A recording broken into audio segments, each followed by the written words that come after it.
Kerjakan 5 soal TOEFL structure ini. Let's start.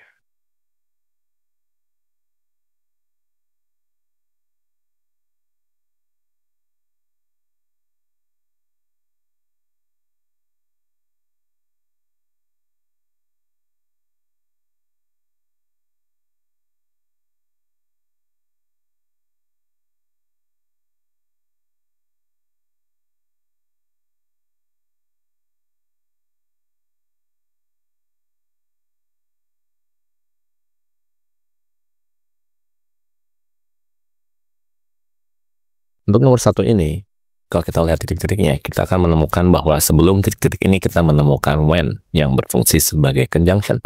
Lebih tepatnya adverb clause conjunction. Conjunction ini muncul sebelum koma. Lalu setelahnya kita menemukan subject verb dari an epileptic seizure. Lalu occurs.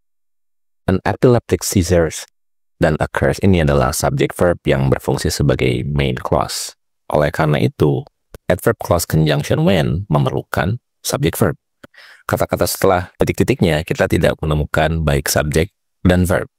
Oleh karena itu kita perlu menemukan subject verb dalam pilihan jawabannya. Pilihan A tidak tepat karena the simultaneous burst adalah noun phrase yang memang bisa berfungsi jadi subjek, namun pilihan A ini tidak memiliki verb. Tidak tepat. Pilihan B, simultaneously burst, adalah adverb dan verb. Tidak tepat, karena kita memerlukan subjek. Pilihan D, simultaneously bursting, adalah adverb dengan gerund. Tidak tepat, karena tidak ada verb. Oleh karena itu, jawabannya adalah C. Karena simultaneous burst dengan akhiran S menunjukkan bahwa ini adalah plural noun yang berfungsi sebagai subjek. Oleh karena itu, are di sini pun berfungsi sebagai verb. Nah, kenapa letaknya terbalik? Karena terdapat salah satu ciri dari beberapa terbentuknya pola inverted structure. Ciri di sini adalah kata there. Oleh karena itu, susunan subject verb terbalik menjadi verb subject atau disebut sebagai inverted structure. Oleh karena itu, jawabannya adalah C. Let's go to number 12.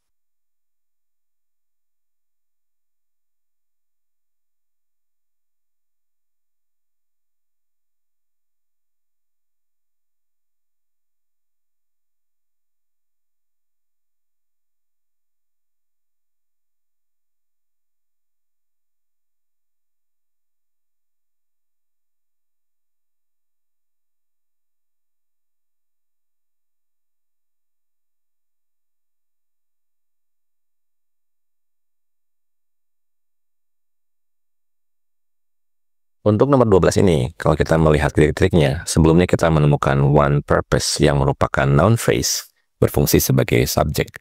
Lalu setelah titik-titiknya, kita menemukan to decide.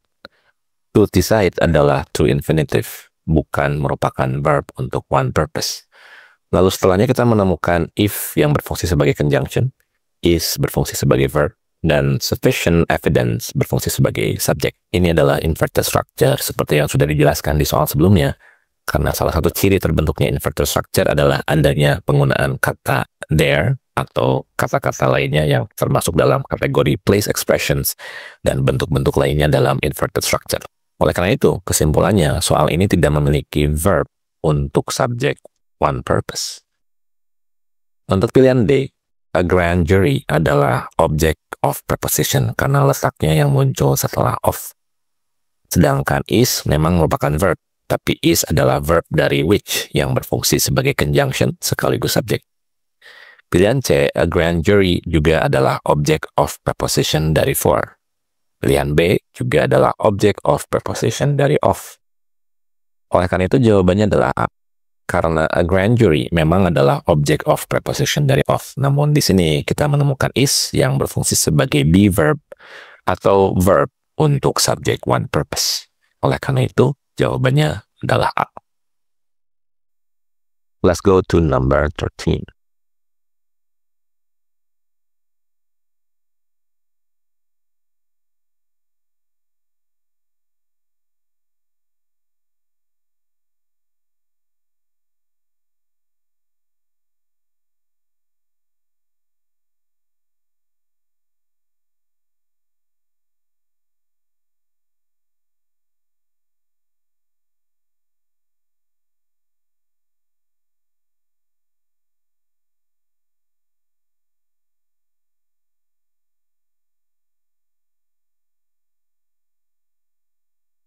Untuk nomor 13 ini, kalau kita lihat titik-titiknya, titik-titik tersebut muncul sebelum koma.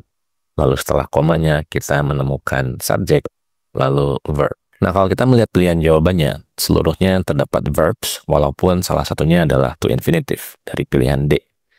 To complete adalah to infinitive, dan tidak tepat karena lanjutan dari to infinitive seharusnya adalah objek yang bisa merupakan noun phrase, noun clause, noun, dan lain sebagainya. Sedangkan di sini, setelah titik-titiknya terdapat preposition in.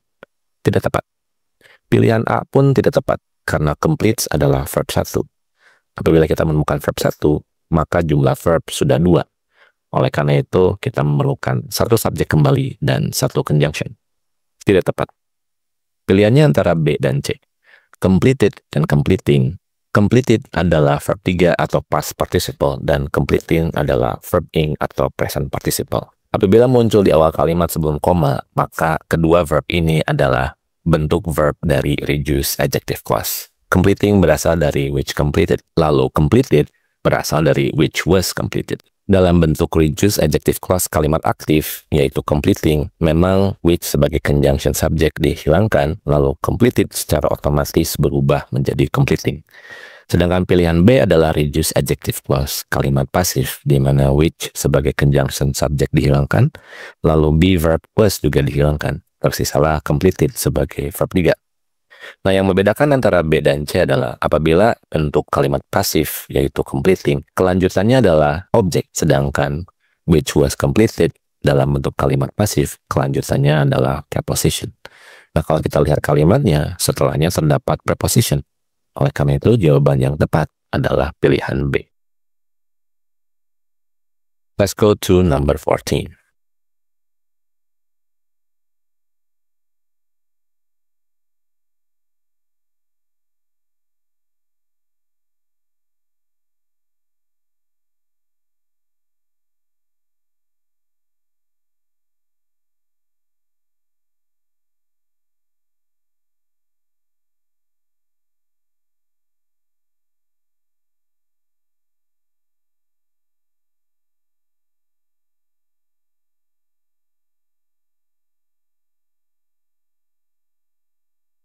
Untuk nomor 14 ini, kalau kita melihat titik-titiknya, sebelumnya kita sudah menemukan a slip disc yang berfungsi sebagai subjek, lalu is berfungsi sebagai verb.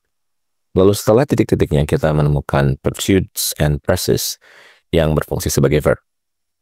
Verb apabila dihubungkan oleh salah satu coordinate conjunction, dalam hal ini n, maka tetap dihitung satu.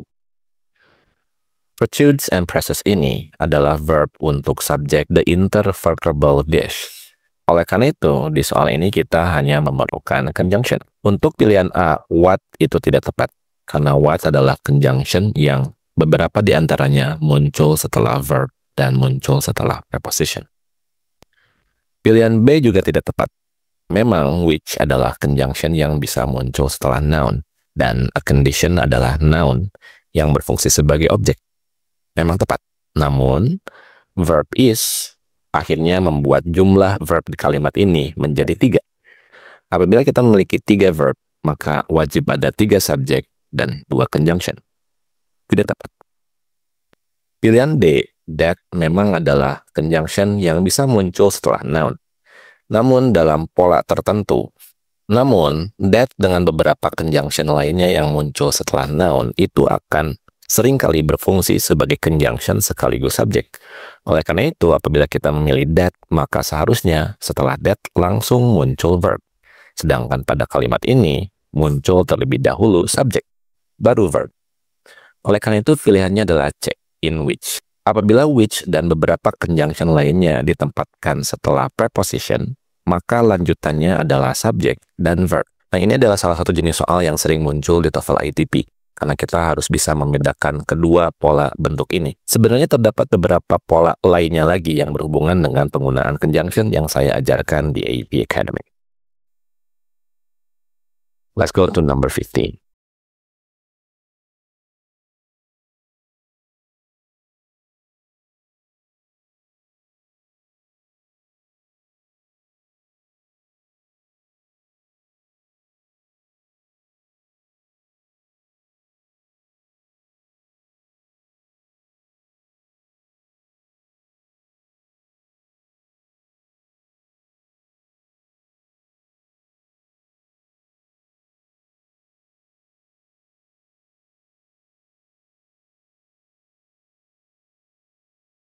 Untuk nomor 15 ini, kalau kita melihat titik-titiknya, setelahnya kita akan menemukan object of preposition dari the stem act dan 1765, karena letaknya yang muncul setelah preposition. Kita abaikan, dan kita akan langsung menemukan provoke yang merupakan verb atau past simple verb lebih tepatnya. Di soal ini hanya ada satu verb, oleh karena itu di awal kalimat ini kita pasti harus menemukan subjek untuk verb provoke. Pilihan A, the passage was adalah subject verb. Tidak tepat. Kita hanya memerlukan subjek saja. Pilihan B, kita menemukan conjunction dan subjek. Tidak tepat. Pilihan C, kita menemukan conjunction dan subjek pula. Tidak tepat. Karena keduanya, before dan when adalah adverb clause conjunction. Oleh karena itu jawabannya adalah D. Karena D adalah the passage, noun yang berfungsi sebagai subjek untuk verb provoke.